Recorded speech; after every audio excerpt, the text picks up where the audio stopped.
Hey, everybody. This is Dana coming to you live from Philadelphia on behalf of the Karen Cares channel. I am checking in live today for just a few minutes because we have some fun, hot topics to talk about, most notably and most importantly for all of us. And I'm not sure if this is going to come out the right way. Not sure if we can see that, but we'll go back to it in a minute.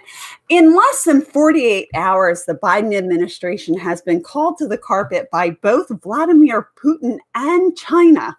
It doesn't seem like things are going too good for us. It seems like things with the Chinese are at their worst point since Nixon, and things with the Soviets are as bad as from the Cold War. So, yay! Is this the better that we were supposed to be building back to? I'm a little confused. And where is the feckless old man?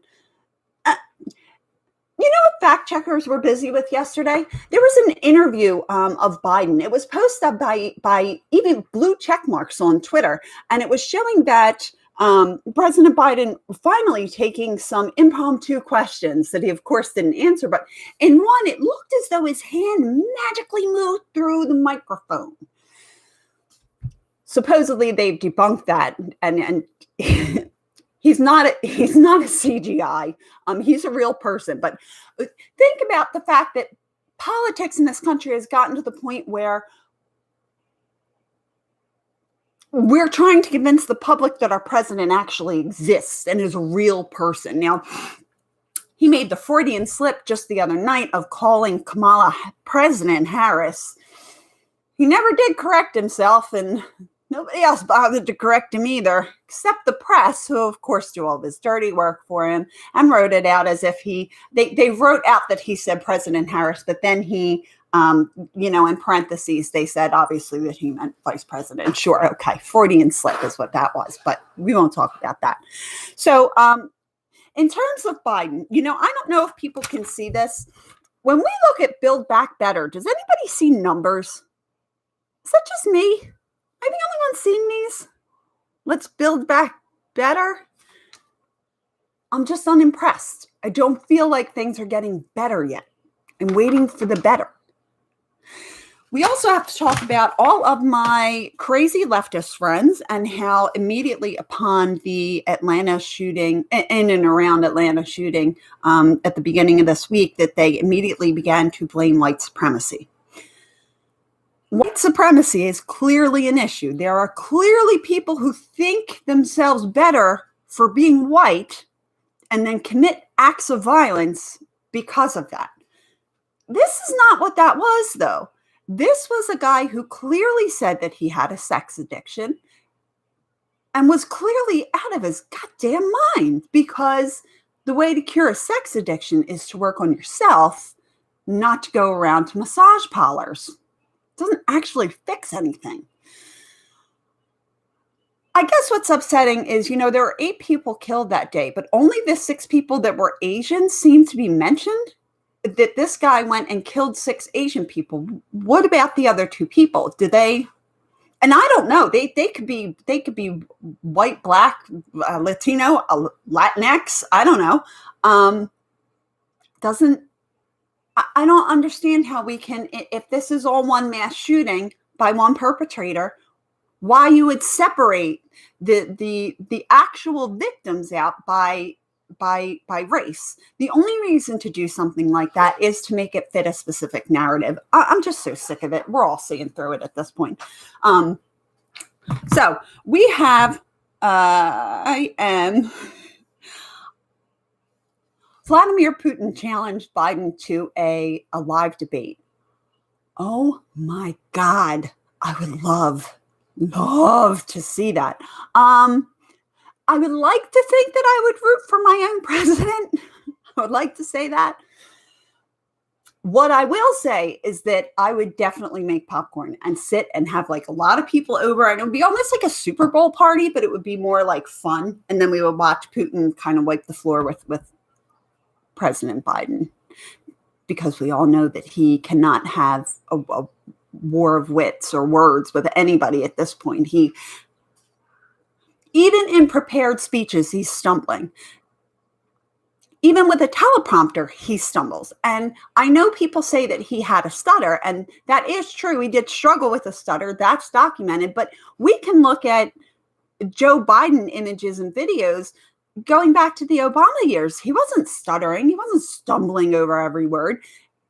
What we're seeing now clearly indicates a slow, but quickly picking up speed, cognitive decline, maybe as a result of old age, maybe as a result of something, a more complicated and involved process like clinical Alzheimer's as opposed to just old age.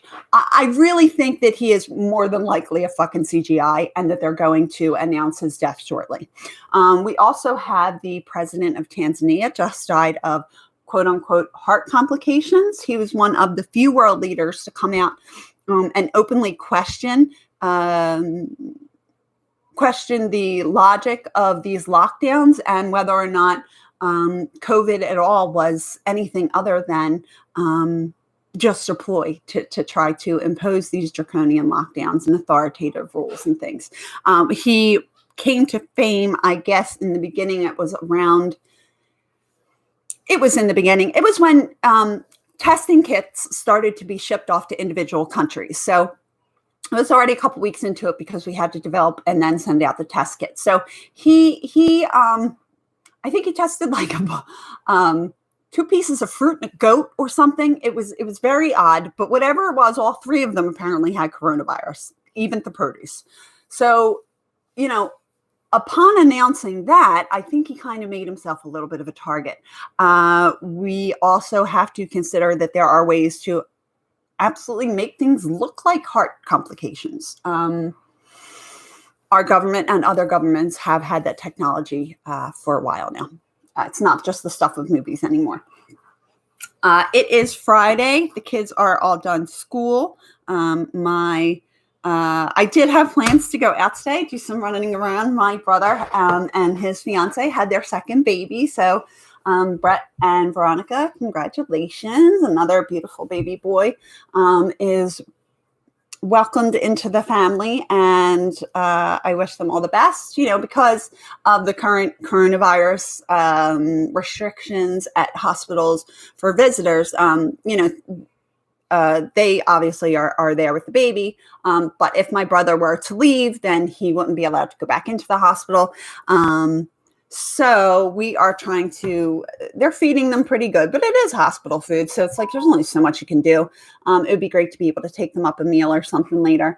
Even just drop it up at the front desk for them and bring them something like nice and hot.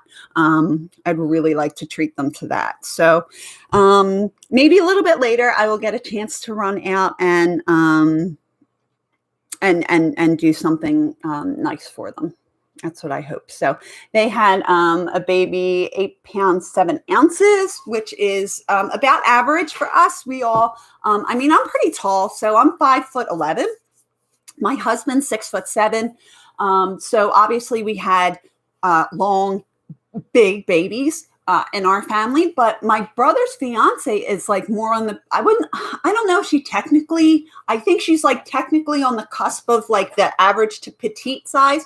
And she probably fluctuates between being able to wear average length and being able to wear some petite length, clothes or whatever. So the thing is, when you're super petite like that, the only place for a big baby like that to go is out.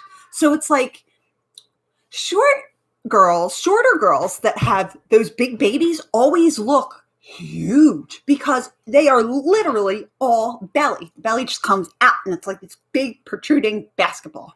And so with like me, I have a little bit longer of a torso, like there's more room for the baby to fill in. And I still looked huge and got like the, are you pregnant with twins question all the time. And all of my babies were, my full-term babies were all over 8.5 pounds. So that's fine for me. I wouldn't know what to do with some little peanut baby. My first was born premature, so obviously she was on the smaller side. And I'll tell you what, like that is absolutely terrifying. When you have a baby that's just, first of all, babies are just so fragile anyway. And then this was, my first pregnancy and our first baby, and we were just both super excited. And then my water broke at like 34 weeks, and everybody knows that's not supposed to happen at 34 weeks. And so, that experience was a little rough. By comparison, my 8-pound babies looked like linebackers compared to my oldest, who was, only a little bit over 5 pounds when she was born. And again, I've worked with moms who, even at full term, like say early full term, 37, 38 weeks, might have babies that are like in the 5-6 pound range, especially if they, like I've worked with couples that like they're runners. They were both like petite and they were both runners. And so like they have a small baby. And then everybody's like, oh, your baby's too small. And it's like, but is it though? Because we don't want to we cannot abdicate our health and our personal responsibility for our health to the authority of a person simply because they have initials after their name. Okay. So what I mean by that is that doctors, nurses, educators, politicians, reverends, religious leaders, the lady down the street, we are all very, very capable of making mistakes. And that doesn't change because of somebody's job title. So, yeah, let's just not even, I don't even want to get into the whole doctor thing. The whole doctor thing is something I could spend much, much more time talking about. But yeah, I do have to get off. I have to get to the kids and make them some lunch and treat them well. And I hope you all have a lovely weekend. I'm hoping to check in. Looks like the husband's me working on the house again most of the weekend. We are having our cabinets delivered at the end of this month, so at the end of March. And hopefully we will be able to move back into the house. I am hoping by the end of the school year. It would be great to get in there by the end of April, but I think maybe I'm being a little too really enthusiastic. I do love being here, and thankfully we have this place to stay. And thankfully my dad is super easy to live with and super helpful with the kids even, and they love being here with him. And so all of those things are really, really good. But there is a sense of like wanting to return to our house and our things, and the kids kind of having their own space and all their own stuff, and all my furniture to break again. And so we hope to get back there soon. Pete said by the end of the school year. I'm hoping that we can do it before then. So I hope you all have a lovely weekend. If you can, like and subscribe, I would appreciate it. Thanks so much for your time.